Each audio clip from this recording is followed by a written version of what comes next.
Like, there's this thing. Right. There's this thing that I literally was thinking about myself, like, a couple weeks back, or maybe in a month back. I literally said to myself, like, what? Is it possible to gain any type of success without letting your morality loose from time to time? We talk about this recently. I think so, but yeah, but is it even possible? Is it even possible to gain any form of success in this world without letting go of your morals from time to time? I don't think there is, because listen, Because regardless of where we are, regardless of where is. we are, yeah, you go to a corporate world, you go to fucking my man on the street, yeah, who's trying to shop.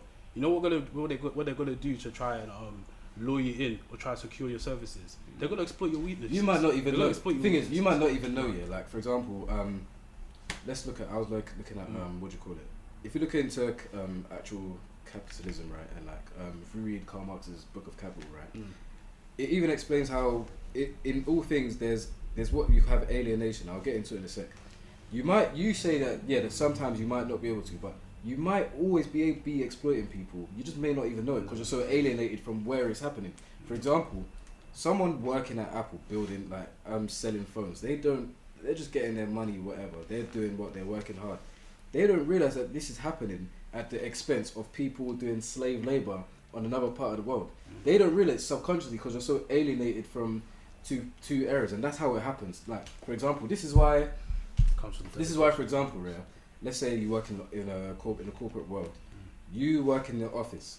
The people you have your manager. There's someone above him who you might see from here and there, but then to get to the boardroom, the CEO, there's a complete disconnection. They don't know your name. There's a complete disconnection, and that's how it happens. Maybe I don't know if it's because, obviously because you delegate different roles to people below you, but subconsciously maybe I don't know if it's I don't know if it's subconscious because you want to have a disconnect because you know you are taking the piss and you're literally exploiting people below you. For example, the same. Let's look at. I'm just talking out of what I've seen on TV, but let's say we look at Narcos and all these shows like that. Yeah. The people who are making this stuff, let's say Pablo, his stuff is being sold in Miami, wherever. There's a lot of street kids, probably like us, selling this stuff, dying for it. But there's a complete disconnect there because maybe it's because subconsciously you don't want to understand that the mass exploitation that's going on, or maybe it's just because it's easy to just delegate this stuff to people below you. I don't know, but it's the same thing. Like I said, with a CEO and the person working there, you're getting a nice little. You're happy with a nice little 35k a week, 35k a month. 35k a year. It's two wrong things there, but you're nice with a little 35k a year you take home, cool. But you don't realize that what you're doing, you still have bills to pay, and it's not easy for anybody. You're still struggling to a degree. The people, the CEO and whatnot, you have a complete disconnect from them. They're exploiting you because that 35k a year they're paying you is nothing compared to what it's making for them in the larger scheme of things. Yeah, but and it's the same in all things. Like I said, it's on everything. It was like absolutely everything. That's why I say the game is the game. Everything is always happening. It was like that book you gave there. me. The thing is, moral nowadays is a very tricky book. I was reading it. It's a very tricky process. Joe gave me a book called The Puzzle of Evil, and it was talking about the whole concept of evil. But if we truly break this down, okay, let's say I take a plane to go and do volunteer work to kids in Uganda or something. So I take this plane which is built by, I don't know, let's say it's American Airlines, built by some Americans, and which they got their fuel from Yemen, Saudi Arabia, stuff like that. Saudi Arabia will allow America to get their fuel because America helps them with the war in Yemen, which kids are dying of starvation, dying malnourishment. So me just flying that plane helped contribute to the war in Yemen through that chain of events. Me taking the plane to help people in the chain of thing actually caused a lot of pain. It's always that's the thing. Where do you find where is that's what the thing. That's the whole point. Can there be a balance between it? Because that's what I mean.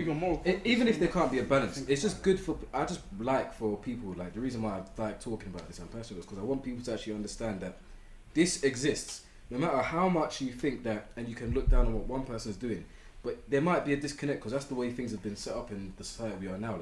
Can you even be good if that's how everything is set up? Can you be a good person? can you not just be a good person? Can you be someone who's able to can change either be made if that's the way the world is functioned? Can like there be something to help the world? Could there be?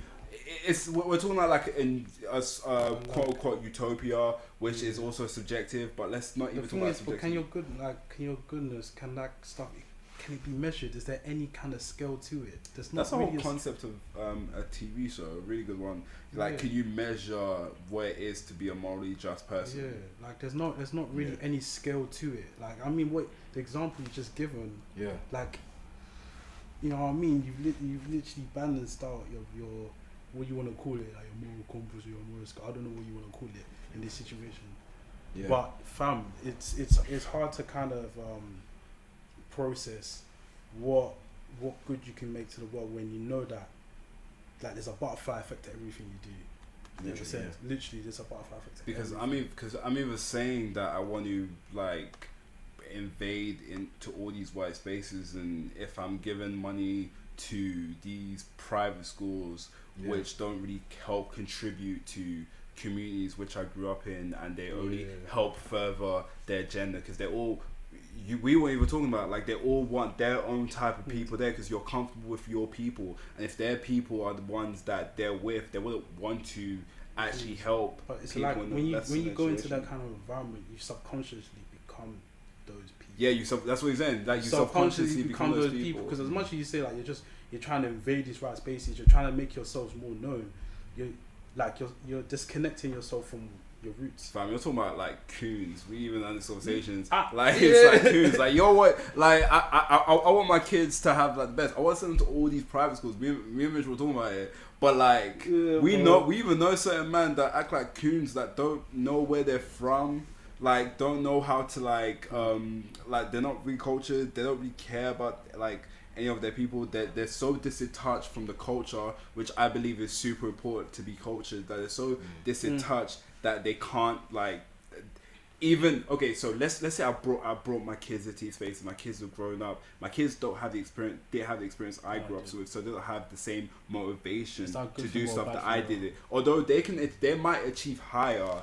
Will my kids even if I tell them to, will they have the same morals that I had? Will they want to help other people who were in the same situation that I was in? Because that's my agenda, to help them. Will my kids have that same thing, or will they grow up be part of the same social group that oppresses our people, but just be colored, just be like the quote unquote Uncle Tom? Is that what they call it in America? Quote unquote Uncle Tom. So do you feel like that doesn't help the game? That doesn't help people advance higher to the game? Will they be part of that problem?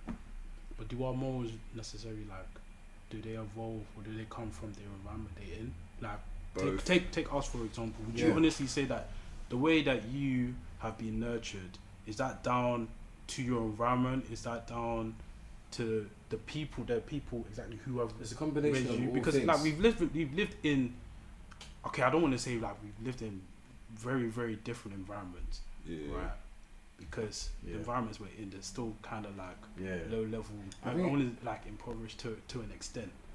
But I think it's a combination of everything. Cause, like, for example, we try to work hard so that let's say we have kids, they don't have to grow up the same way we did, but we want them to have the same good moral code to do good. That's why I say it's a combination of different things. It's not always your upbringing, because at the same time, because if it was just down to upbringing, then we would probably be silly and say like, okay, we want our kids to suffer, but no one wants their kids to suffer. We don't want our kids to suffer, but we still want them to have a good moral code and have that same attitude towards achieving good things and doing good things in the world. So that's why I think like the moral code of things, it comes from a combination of everything. I feel like it's a lot to do with your upbringing. Your environment can be a lot, but your environment is a huge factor. I think upbringing and like family, parents, and what they teach you is probably the major factor. I gotta disagree, man. I can't lie. I gotta disagree. I mean, I take this topic here, and I kind of want to look at like, you know, the CEOs and people at the higher end of the spectrum, in a corporate world, and we're just like, do we not think these guys are like morally just at all? Do we think? It's not that we don't think they're morally just, but no one. Okay, nobody's perfect in this world. Yeah, No, we of know course that. not. Of course Nobody's perfect, but what I don't know. The point that I want to come across is just to elaborate how, not about them just being morally unjust, but the fact that they're no different from not everybody else, but the majority of what's going on. Because I think Joe's point because is the end goal is more or less the same. You just want to be as successful in what you do as possible. You want to, like, let's say you work in a bank and you have a very high position. You want to do whatever, like we said at the beginning, by any means necessary. You just want to do the best that you can by any means necessary. I think Joe's point is like there is no like it ain't about like good or bad at the end of the day. I'll say like a lot of them are good. Like Bill Gates could relatively be good from the outside looking in because he's done so much for charity. He's made billions for charity. Yeah. He was even condemning the Nigerian government about Nigeria's corruption when Nigeria it's in itself. So like they're all good people, but it's not even a but. It's just that you have to do what you got to do to make money. People might suffer for it. People will suffer for it. Yeah. Like you can't. Like people care. Like we care so much about. Like we take this moral high ground because those who don't have it, we just talk, which is what we're doing. And essentially, what is just talking. It's because we don't have it like that. So, but we're able to see that what they're doing is essentially what people on the streets are kind of like doing as well.